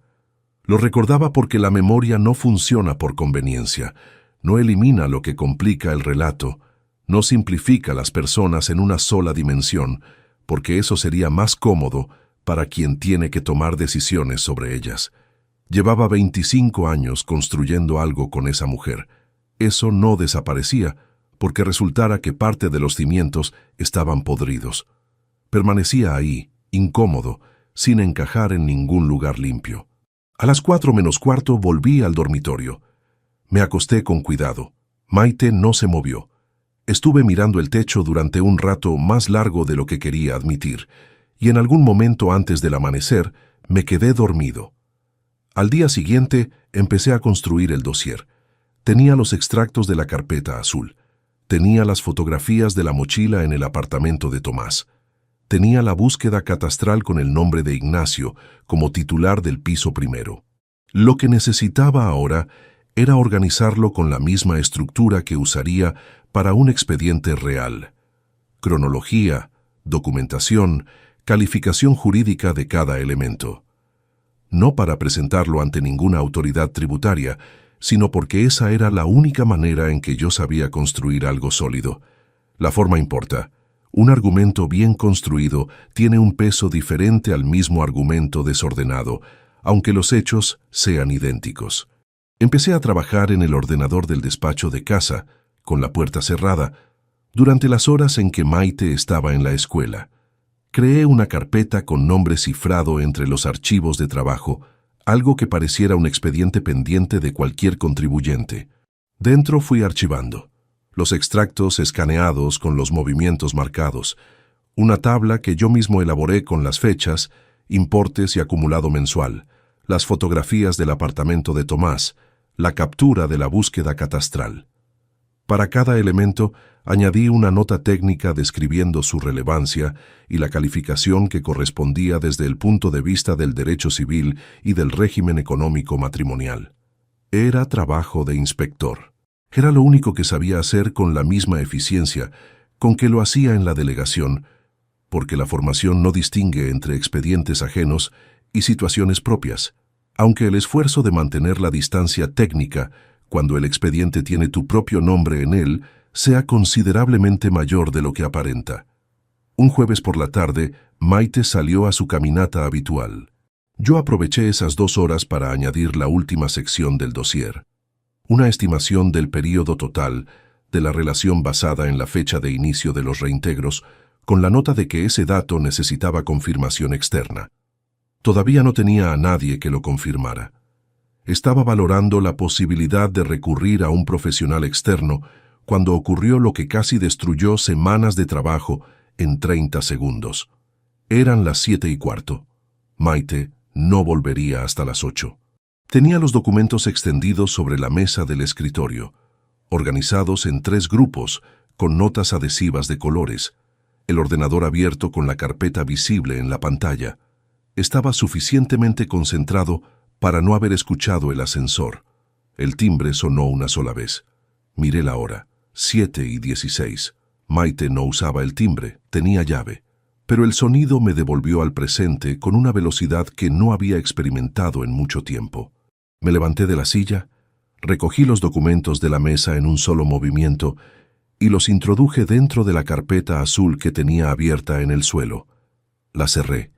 La metí debajo de los otros archivadores, en el estante inferior del escritorio, y la cubrí con una caja de folios que normalmente estaba sobre la mesa. Apagué el monitor. Todo eso en menos de 15 segundos, con una economía de movimientos que supongo que viene de años, organizando papeles a contrarreloj antes de una inspección sorpresa. Abrí la puerta. Era Tomás, con una bolsa de tela en la mano y una expresión ligeramente incómoda que intentaba disimular con la naturalidad de siempre. Pasaba por aquí. ¿Está mamá? No, ha salido a caminar. Vuelve en un rato. Entró. Dejó la bolsa en la cocina, algo de fruta y un paquete de galletas que, según dijo, le habían sobrado de la compra. Se quedó apoyado en el marco de la cocina con las manos en los bolsillos, mirando hacia el pasillo con ese gesto suyo de quien ocupa un espacio sin acomodarse del todo. ¿Qué estabas haciendo? La pregunta era casual, el tono era casual, pero los ojos fueron directamente al despacho, cuya puerta yo había dejado entreabierta en lugar de cerrarla, porque cerrarla habría sido más visible que dejarla como estaba. Revisando documentación del trabajo, un expediente que tengo que tener listo la semana que viene. Tomás asintió. Dio 2 pasos hacia el pasillo, lo suficiente para tener ángulo visual hacia el interior del despacho. Yo no me moví de donde estaba, bloqueando parcialmente esa línea de visión con mi propio cuerpo, con la naturalidad de quien está simplemente de pie en su propia casa. El monitor está apagado. Lo dijo sin acusación, como una observación, como alguien que nota algo y lo verbaliza sin darle más peso del que tiene. Se pone en modo ahorro cuando no lo uso un rato. Lo tengo configurado así. 2 segundos de silencio. Tomás me miró. Yo le sostuve la mirada con la expresión de quien acaba de explicar algo completamente ordinario y espera que la conversación siga adelante. Siguió adelante. Estuvimos otros 20 minutos hablando mientras esperaba a Maite. Cuando ella llegó, con el cabello húmedo y el casaco en el brazo, los saludé a los dos desde el pasillo y me excusé diciendo que tenía que terminar lo del expediente antes de cenar. Cerré la puerta del despacho, me senté en la silla y me quedé quieto durante varios minutos sin encender nada. Las manos no me temblaban. Eso me sorprendió. Había estado a 2 pasos de que todo se derrumbara antes de tiempo, y lo único que sentía era un agotamiento profundo y la conciencia nítida de que necesitaba acelerar el proceso porque mantener aquella representación durante más semanas era un desgaste que tenía un límite. Esa noche, después de cenar, mientras Maite veía algo en el televisor, me encerré en el baño durante 10 minutos. Apoyé las manos en el lavabo y me miré en el espejo durante un rato largo. No buscaba nada en particular. Solo necesitaba un momento sin audiencia. Lo que vi en ese espejo no era exactamente la persona que recordaba de hacía unos meses. No era deterioro físico. No era nada tan visible como eso. Era otra cosa. La cara de alguien que está cargando algo que no puede compartir con nadie y que sabe que eso tiene un coste que no aparece en ninguna columna de cifras porque es el tipo de gasto que no se recupera aunque la operación acabe bien. Tomás se marchó a las 10:30. Yo me fui a dormir antes que Maite, que era algo que no hacía casi nunca. Antes de cerrar los ojos, decidí que a la mañana siguiente iba a hacer una llamada que llevaba días posponiendo. Necesitaba a alguien que confirmara la duración real de lo que estaba ocurriendo. alguien con los medios y la discreción para verificar lo que los documentos no podían decirme directamente. Remedios me había dado, semanas atrás, el nombre de un profesional al que habían recurrido en algún caso de seguimiento patrimonial. Lo tenía anotado en el reverso de un recibo dentro de la cartera, escrito con la letra pequeña y apretada que usaba cuando quería que algo no llamara la atención. Al día siguiente lo llamé. Se llamaba Fernando Abad Navarro, 43 años, con un despacho discreto en el centro de la ciudad y una cartera de clientes que incluía, según Remedios, varios abogados de familia y un par de gestorías que valoraban la precisión por encima de la velocidad. Quedamos para el lunes siguiente. Le dije lo mínimo necesario por teléfono, que necesitaba confirmar la duración y regularidad de ciertos encuentros entre dos personas identificadas, sin intervención ni confrontación de ningún tipo. Solo observación y documentación. ¿Tiene ya información preliminar o empezamos desde cero? Tengo bastante, le dije. Solo falta cerrar el perímetro. Hubo una pausa breve al otro lado de la línea. El lunes a las 11, entonces. Venga solo. Colgué. Guardé el teléfono. A través de la ventana del despacho se veía el tejado del edificio de enfrente y un trozo de cielo gris de noviembre que amenazaba lluvia para el resto del día. Lo que Fernando Abad Navarro iba a confirmarme el lunes siguiente era algo que yo ya intuía, pero que necesitaba escuchar de alguien que lo hubiera verificado con sus propios ojos. Porque hay una diferencia entre saber algo y tener documentado que alguien más lo ha visto también. Y esa diferencia, en el momento en que las cosas llegaran al punto al que yo sabía que iban a llegar, lo cambiaría todo.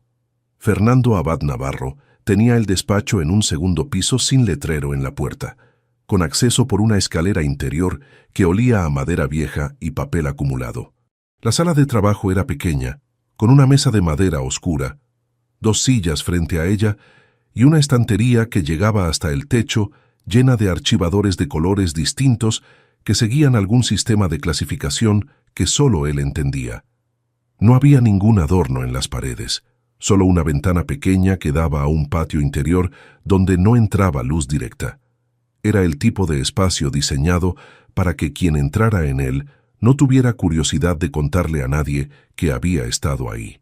Me recibió puntual con un apretón de manos breve y la expresión neutra de quien ha escuchado suficientes versiones de suficientes historias para no reaccionar ante ninguna en particular. 43 años, complexión media, ropa sin marca visible. La clase de persona que en un sitio público no llama la atención en ningún sentido. Le entregué la documentación que había preparado, una copia reducida del dossier, sin los extractos bancarios originales, solo los datos de identificación de las 2 personas, las fechas de observación que yo había realizado personalmente y la descripción del patrón de encuentros. Lo leyó despacio, sin hacer comentarios, pasando las páginas con la misma cadencia de quien revisa un texto técnico que ya sabe cómo va a terminar. Cuando terminó, levantó la vista. ¿Cuánto tiempo necesita? Lo que sea necesario para confirmar la duración real. Tengo el inicio de un patrón financiero fechado en septiembre de 2021, pero necesito saber si la relación es anterior a esa fecha o coincide con ella. Asintió una vez. 2 semanas, quizás 3 si hay variaciones en la rutina. De acuerdo. Una cosa. Cerró la carpeta y la empujó ligeramente hacia mí. No necesito que me explique el contexto personal, solo los datos operativos. Lo demás no cambia el trabajo. Se lo agradecí, no porque fuera un gesto especialmente generoso, sino porque en ese momento la eficiencia era exactamente lo que necesitaba, y la eficiencia incluye no tener que explicar cosas que no afectan al resultado. Las 2 semanas siguientes fueron las más difíciles del proceso, no por lo que ocurrió, sino por lo que no ocurrió. La espera tiene una textura propia cuando uno sabe que algo se está construyendo en algún lugar sin que pueda controlarlo ni acelerarlo. Maite siguió con sus caminatas de martes y jueves. Yo seguí revisando los expedientes de la delegación, cenando en la mesa de siempre, durmiendo en la misma cama. el aparato completo de la vida cotidiana, funcionando con una normalidad que ya no era inocente, pero que seguía siendo necesaria sostener. Hubo un momento, el segundo jueves de esa espera, en que casi todo se torció por razones que no había anticipado. Ignacio llamó a las 8:30 de la tarde. No era infrecuente que llamara, aunque en los últimos meses lo había hecho con menos regularidad que antes, algo que entonces yo había atribuido al ritmo natural de las amistades maduras, donde los períodos de contacto intenso alternan con otros más esporádicos sin que ninguno de los dos lo gestione conscientemente. Esa noche llamó mientras yo estaba en el despacho con el ordenador abierto, añadiendo notas al dossier. Lo oí sonar en el salón. Vi el nombre en la pantalla del teléfono antes de cogerlo. 1 segundo. 2. Cogí la llamada. Eugenio. Su voz tenía el tono de siempre, esa cadencia ligeramente pausada que era característica suya. «¿Cómo estás? Hace tiempo que no hablamos». «Bien, con trabajo, ya sabes cómo es este periodo». «Sí, yo igual. Tengo 2 proyectos encima que no me dan respiro». Hablamos 11 minutos. De los proyectos, de si nos veíamos pronto para cenar, de que el invierno ese año llegó más tarde de lo habitual. Yo respondí con la normalidad que había aprendido a sostener, la misma voz, el mismo ritmo, el mismo nivel de información que daría en cualquier otra llamada de cualquier otro periodo. En algún momento me preguntó cómo estaba Maite. «Bien», dije, metida en su rutina, ya sabes. Una pausa de 1 segundo que podría haber sido cualquier cosa. «Claro», respondió. «Dale recuerdos». Cuando colgué me quedé con el teléfono en la mano durante un momento. Esa llamada podía ser exactamente lo que parecía. Un amigo que no hablaba desde hacía semanas y había decidido marcar el número sin más motivo. O podía ser un sondeo, una manera de calibrar si yo sabía algo, de escuchar en el tono si había alguna variación que indicara peligro. Nunca lo supe con certeza, pero me obligó a acelerar la decisión sobre cuándo y cómo mover las piezas que tenía en la mano, porque la incertidumbre de no saber qué estaba calculando el otro lado era un factor que no podía ignorar indefinidamente. Fernando Abad me llamó un viernes por la mañana, 3 semanas después de nuestra reunión. «Tengo lo que necesita. ¿Puede venir hoy?» Fui a la 1 del mediodía, durante la pausa del almuerzo. Me entregó un sobre de papel craft con 14 páginas dentro. Fotografías tomadas desde el exterior, con fecha y hora impresas en el margen inferior. Notas de seguimiento con los días, las horas de entrada y salida, los itinerarios, y en la última página, un resumen fechado.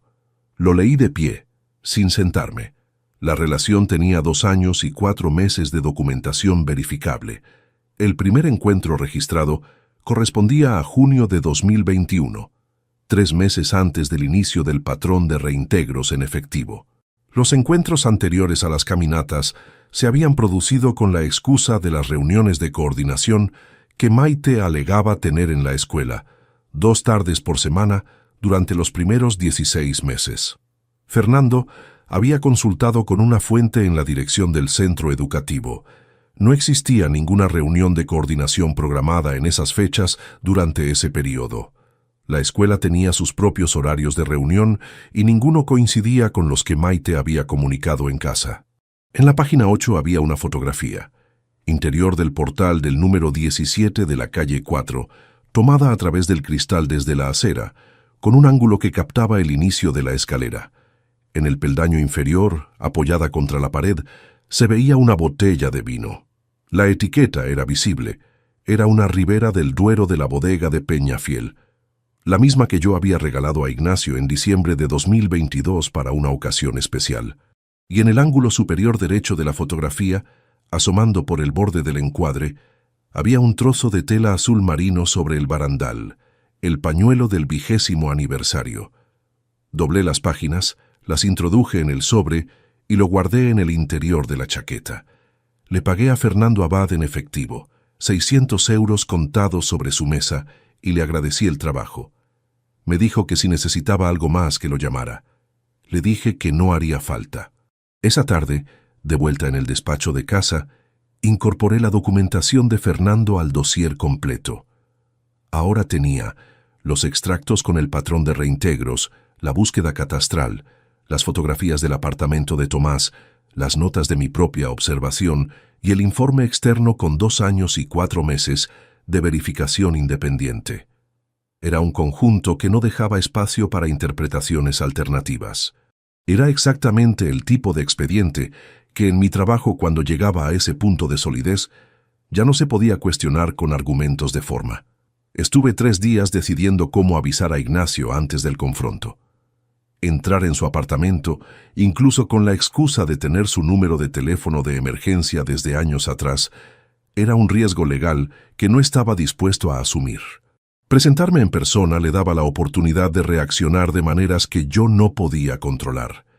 Llamar a Maite antes de que yo tuviera el confronto organizado, desaparecer, construir una versión coordinada con ella. Necesitaba que el aviso llegara de forma que él no pudiera actuar sobre él sin que yo ya estuviera preparado para el paso siguiente. El miércoles por la noche, a las 11:10, con Maite dormida en el dormitorio y el piso en silencio, abrí el correo electrónico desde el ordenador del despacho. Busqué la dirección de Ignacio, que tenía en la agenda de contactos desde hacía años, tantos años que el propio hecho de verla escrita ahí tenía un peso que preferí no sostener demasiado tiempo. Creé un mensaje nuevo. En el campo del asunto, escribí 4 palabras. Lo sé todo. En el cuerpo del mensaje, no escribí nada. Lo dejé completamente en blanco. Adjunté 3 páginas del dossier, la búsqueda catastral con su nombre, 2 de las fotografías del informe de Fernando con fecha y hora visibles y la tabla de reintegros con el cálculo acumulado. Nada más. Sin explicación, sin acusación, sin ninguna frase que pudiera ser respondida o rebatida.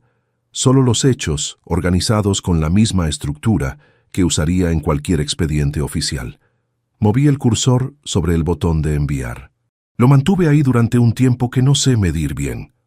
No por duda sobre el contenido, sino porque había algo definitivo en ese gesto que las semanas anteriores, con toda su dificultad, todavía no habían tenido. Mientras nadie más lo sabía, mientras yo era el único con esa información, todavía existía una especie de control sobre el perímetro de lo que estaba ocurriendo. En el momento en que pulsara ese botón, el perímetro se expandiría de forma irreversible. Pulsé. El mensaje salió a las 11:03. Me quedé en el despacho con la pantalla encendida durante un rato, sin hacer nada en particular. Apagué el ordenador, fui a la cocina, bebí agua del grifo directamente, sin vaso. Volví al pasillo. Me detuve un momento frente a la puerta cerrada del dormitorio, escuchando la respiración regular de Maite al otro lado. Me fui a dormir al sofá del salón. Dije mentalmente que era porque no quería despertarla al entrar, que era tarde. No era eso. Era simplemente que aquella noche no podía estar a 30 centímetros de ella en la misma oscuridad. A las 6:14 de la mañana siguiente, el aviso de lectura llegó al correo. Ignacio Fuentes Domínguez había abierto el mensaje. Me quedé mirando esa notificación en la pantalla del teléfono durante varios segundos, con el café todavía sin hacer y la luz de la mañana entrando oblicua por la ventana de la cocina. Él sabía. Ya no era un dossier guardado en un cajón. Ya era algo que existía en el espacio entre 2 personas, con la temperatura que tienen las cosas cuando dejan de ser privadas. Guardé el teléfono. Puse la cafetera al fuego. Me quedé de pie junto a los fogones, esperando el primer borboteo, de la misma manera en que Maite llevaba 25 años haciéndolo cada mañana. Ahora quedaba una cosa, el sobre para Tomás. 3 frases manuscritas, sin encabezado afectuoso y sin ningún insulto, que comunicaban el corte del alquiler y la cancelación del apoyo financiero con efecto a partir del día del confronto, en un plazo de 30 días. Lo había redactado 4 veces antes de encontrar la versión que decía exactamente lo necesario, sin decir nada más. La última línea era la misma en las 4 versiones, la única frase que no cambié en ningún intento, porque no encontré ninguna manera mejor de decirla. El resto lo entenderás con el tiempo. El sobre estaba cerrado y guardado en el bolsillo interior de la chaqueta que pensaba ponerme el sábado siguiente. Solo quedaba elegir el lugar. Y para eso tenía ya una idea muy concreta, un lugar que no había elegido al azar, sino por una razón específica, que Maite reconocería en el momento en que entrara por la puerta y que cambiaría el peso de todo lo que viniera después. Lo que ocurrió en ese lugar el sábado siguiente fue algo para lo que ninguno de los que estaban presentes estaba completamente preparado, aunque solo uno de ellos lo supiera de antemano. El salón. La encina tenía las mismas lámparas de araña de la última vez que yo había estado ahí, 3 años atrás, cuando Maite había organizado la cena de los 50 con 20 personas alrededor de una mesa larga que ella misma decoró con flores de temporada y fotografías mías de distintas décadas. Había sido una noche buena, de esas que uno agradece en el momento, sin saber que va a recordarlas después, con una mezcla de afecto y algo que ya no es exactamente nostalgia. Maite había pasado semanas preparándola. Había elegido el menú, había llamado a cada invitado, había hecho que todo encajara con esa precisión silenciosa, que era su manera de demostrar que algo le importaba de verdad. Elegí ese lugar por eso exactamente. Llegué a las 10:40.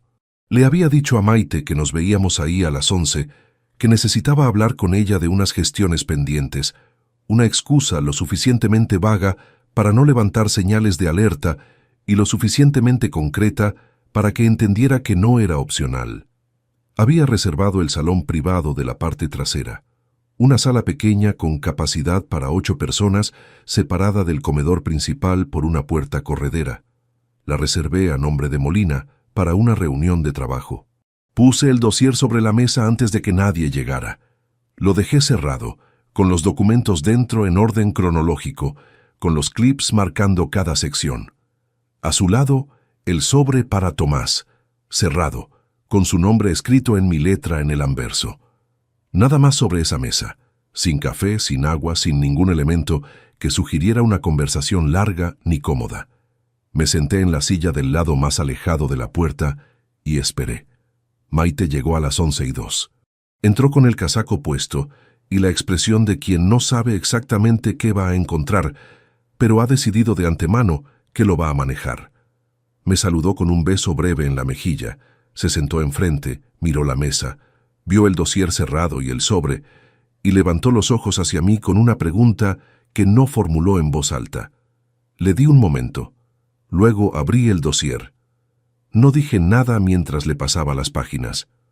Primero la búsqueda catastral, nombre del titular, dirección, número de piso. Segundo, la tabla de reintegros con las fechas, los importes, el acumulado total de 11.870 euros, el patrón de lunes y miércoles marcado a lápiz rojo en la columna de días. Tercero, las fotografías del informe de Fernando Abad, con fecha y hora impresas en el margen inferior de cada una. Cuarto, el resumen de 2 años y 4 meses de documentación verificable con el primer encuentro fechado en junio de 2021. Y en la penúltima página, una fotografía tomada desde el exterior del portal del número 17. Sobre el barandal de la escalera interior, asomando por el encuadre, un trozo de tela azul marino. El pañuelo del 20º aniversario, reconocible hasta desde ese ángulo. Maite miraba cada página con una expresión que fue cambiando de manera casi imperceptible. El primer documento lo cogió con la naturalidad de quien espera algo rutinario. El segundo lo sostuvo un momento más de lo necesario antes de pasarlo al montón. El tercero fue el que detuvo sus manos. «Eugenio, termina de leer». Siguió pasando páginas. Cuando llegó al final, dejó el último documento sobre la mesa y se quedó con las manos apoyadas en el borde, sin levantar la vista. El silencio duró aproximadamente 20 segundos. Con la puerta corredera cerrada y el ruido amortiguado del comedor al fondo, esos 20 segundos tuvieron una densidad que ninguna frase habría mejorado. «Esto no es lo que parece», lo dijo mirando la mesa, no a mí. Con la voz de quien lanza algo sin creer demasiado en ello, solo para ver si encuentra dónde apoyarse. Está todo fechado y verificado por alguien externo. Otro silencio. Maite levantó los ojos. «¿Cuánto tiempo llevas sabiendo?» «El suficiente para tener todo lo que hay en esa carpeta, Algo cambió entonces en su expresión. No fue la rabia lo que vino primero. Fue algo más parecido al cálculo, ese instante específico en que una persona evalúa el terreno antes de decidir por dónde moverse. No estaba bien, dijo. La voz había bajado de tono, más directa. Llevaba años sin estarlo. Tú no estabas presente, Eugenio. Físicamente sí, pero no de otra manera. Y después de tanto tiempo así, No he venido a discutir eso. Pues deberías. Ahora sí había algo más vivo en el tono. Porque esto no ocurre en el vacío. Esto ocurre cuando dos personas llevan demasiado tiempo compartiendo casa sin compartir nada más. Lo dejé terminar. No porque tuviera razón en la totalidad de lo que decía, sino porque interrumpirla habría convertido aquello en una discusión, y yo no había pasado semanas construyendo ese dossier para que terminara siendo una discusión. Puede que tengas razón en parte de eso, dije cuando hizo pausa. Reconozco que hubo periodos en que no estuve donde debería haber estado. Eso está y no lo voy a negar. Si quieres hablarlo, lo hablamos en otro momento. Hoy he venido a hablar de esto. Puse el dedo sobre la tabla de reintegros. 11.870 euros retirados de una cuenta conjunta con un patrón estructurado para no activar controles.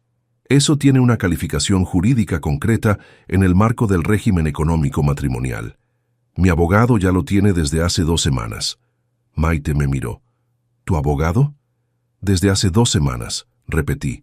El silencio que siguió fue diferente a los anteriores. Ella cogió el vaso de agua que estaba sobre la mesa y bebió un sorbo sin decir nada. Lo dejó con un gesto más brusco de lo que pretendía, y el pequeño golpe del cristal contra la madera fue durante un instante el único sonido en la sala. Quiero llamar a Tomás.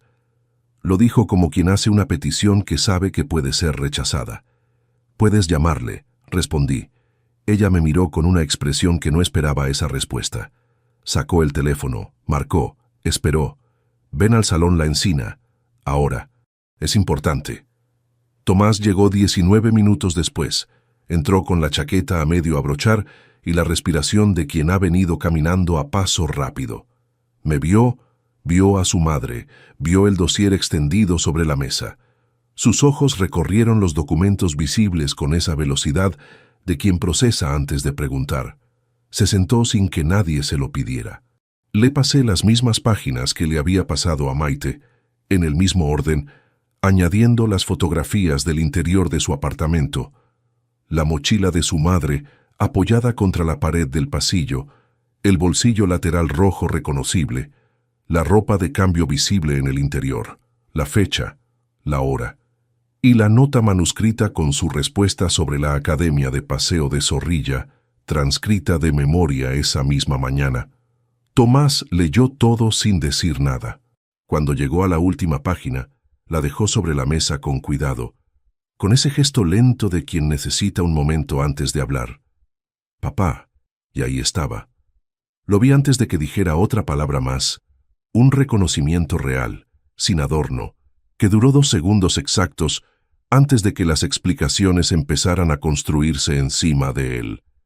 No desapareció del todo, aunque intentara taparlo. Siguió ahí debajo, visible para quien supiera a qué prestarle atención. Yo no sabía el alcance de todo esto. Mamá me dijo que vosotros estabais pasando un momento difícil, que necesitaba tiempo, que no se lo contara a nadie todavía. Yo solo quería... Guardaste su ropa en tu apartamento. Era algo temporal, durante meses. Tomás no respondió. Miró la mesa. Maite hizo un movimiento como para intervenir y yo levanté una mano despacio. Ella no habló. Diste el nombre de una academia donde tu madre nunca estuvo inscrita cuando te pregunté directamente. Silencio. No he venido a escuchar explicaciones. He venido a decirte lo que ocurre a partir de hoy. Le pasé el sobre. Lo cogió. Miró su nombre en el anverso escrito con mi letra. Lo abrió despacio y sacó la hoja doblada en 3. La leyó en silencio, con los ojos moviéndose de izquierda a derecha, con esa lentitud de quien relee lo que no acaba de aceptar del todo. La primera frase comunicaba el cese del pago del alquiler a partir del día siguiente, con un periodo de adaptación de 30 días. La segunda, la cancelación del apoyo financiero adicional. Seguro, gastos de comunidad, el ingreso mensual que yo le hacía desde que se independizó. La tercera era la misma que había escrito en los 4 borradores anteriores, la única que no había cambiado en ningún intento porque no encontré ninguna manera mejor de decirla. El resto lo entenderás con el tiempo. Tomás dobló la hoja, la metió de nuevo en el sobre y lo dejó sobre la mesa sin mirarlo. ¿Cuánto tiempo llevas planeando esto? El tiempo necesario para hacerlo bien. Hubo un silencio que ninguno de los tres rompió durante varios segundos. Maite miraba la ventana que daba al patio interior. Tomás tenía los codos sobre la mesa y la cabeza ligeramente inclinada. Yo recogí el dossier, lo cerré y lo guardé en la bolsa que había traído. No había ninguna razón para dejarlo visible más tiempo. Fue entonces cuando Tomás dijo el nombre. No sé si lo hizo conscientemente o si salió de esa manera en que los gestos aprendidos desde la infancia aparecen sin que nadie los convoque. ¿Y el tío Nacho? Esas 3 palabras, el tío Nacho, el nombre que Tomás había usado desde que aprendió a hablar, desde aquella tarde en la playa de Santander, cuando Ignacio lo sostuvo del antebrazo para que las olas no lo cubrieran, y Tomás salió del agua caminando con esa dignidad pequeña de los niños que acaban de superar algo que les daba miedo. El nombre que durante 25 años había señalado algo que yo creía saber exactamente qué era. Me quedé callado un momento. Eso ya no es asunto mío. Era suficiente. Me levanté, cogí la bolsa, me abroché el último botón de la chaqueta y miré a Maite, que seguía con la vista fija en la ventana. El abogado se pondrá en contacto con el tuyo la semana que viene. Salí del salón privado sin esperar respuesta. Crucé el comedor principal, donde 4 personas almorzaban junto a la ventana, sin prestar ninguna atención a lo que acababa de ocurrir en la sala del fondo, como ocurre siempre con las cosas que más pesan, que el mundo alrededor sigue exactamente igual mientras todo lo demás se reorganiza de forma permanente. Empujé la puerta de cristal de la entrada y salí a la calle. El aire de noviembre era frío y cortante, el tipo de frío que entra directo y despierta algo. Me detuve en la acera durante un momento, no porque no supiera a dónde ir, sino porque después de semanas de movimiento constante, de documentos y decisiones y noches en el sillón del salón, aquel instante de quietud tenía algo que no podía ignorar. 2 horas después el teléfono registró una llamada de Tomás que no atendí. 4 horas después, otra. No porque no pudiera cogerla, sino porque no tenía nada que decirle que no estuviera ya en esas 3 frases. Y las 3 frases eran suficientes por ahora. Esa tarde fui a caminar por el Pisuerga sin ningún propósito concreto, sin ruta planeada, simplemente poniendo un pie delante del otro mientras la luz de noviembre se iba apagando sobre el agua. En algún momento me detuve y me quedé mirando la corriente. Hay algo que uno cree que va a sentir cuando llega al final de algo así. Imagina que la resolución tiene una textura limpia, que la claridad se parece a un peso que desaparece de golpe. No es exactamente eso. Lo que hay al otro lado de algo como esto se parece más a un silencio que todavía no sabe qué forma va a tomar. Un espacio que estuvo ocupado durante mucho tiempo y que ahora está vacío, pero no del todo neutral, porque los espacios que fueron habitados guardan la memoria de lo que hubo en ellos, aunque ya no quede nada visible. 25 años. No desaparecen porque una parte de ellos estuviera construida sobre algo que no era lo que parecía. Las noches de estudio con el café que Maite dejaba sin preguntar, las tardes en Santander, el pasillo del hospital con mi padre, Tomás aprendiendo a nadar agarrado a un brazo que yo creí saber lo que era. Todo eso ocurrió. Y también ocurrió lo otro. Los dos son verdad al mismo tiempo, y sostener eso es considerablemente más difícil que organizar un dossier o sentarse al otro lado de una mesa con documentos. Pensé en el pañuelo azul marino, en la fotografía de Fernando, con ese trozo de tela asomando sobre el barandal de la escalera del número 17. El pañuelo del 20º aniversario, comprado en aquella tienda pequeña del centro que cerró al año siguiente, pensando que era el tipo de cosa que dura. Había tenido razón en eso, aunque no de la manera que imaginaba cuando lo compré. Para quien tenga cerca a alguien que atraviesa algo así, o para quien lo esté atravesando en silencio, sin saber todavía qué hacer con lo que tiene en las manos, confiar durante 25 años y resultar traicionado no convierte en tonto a quien confió. Lo que define a una persona en esas circunstancias no es haber confiado, sino lo que hace cuando descubre la verdad. Si mira hacia otro lado, o si mira de frente, si actúa con la misma precisión con que construyó todo lo demás, o si deja que el dolor decida por él. Me di la vuelta y empecé a caminar en dirección a casa.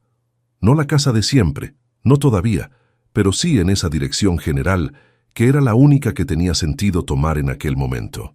A mitad del trayecto, noté que el bolsillo interior de la chaqueta, el que había llevado lleno de documentos, y el sobre durante semanas enteras, estaba vacío. Era una sensación física concreta, la ausencia de un peso constante que uno deja de percibir cuando se vuelve permanente y que solo reconoce cuando por fin desaparece. Seguí caminando. Esa noche, por primera vez en semanas, dormí de un tirón hasta el amanecer. Si te gustó esta historia, dale like al video, suscríbete al canal y comparte tus impresiones en los comentarios. Para escuchar la próxima historia, haz clic en la caja de la izquierda. Gracias por vernos.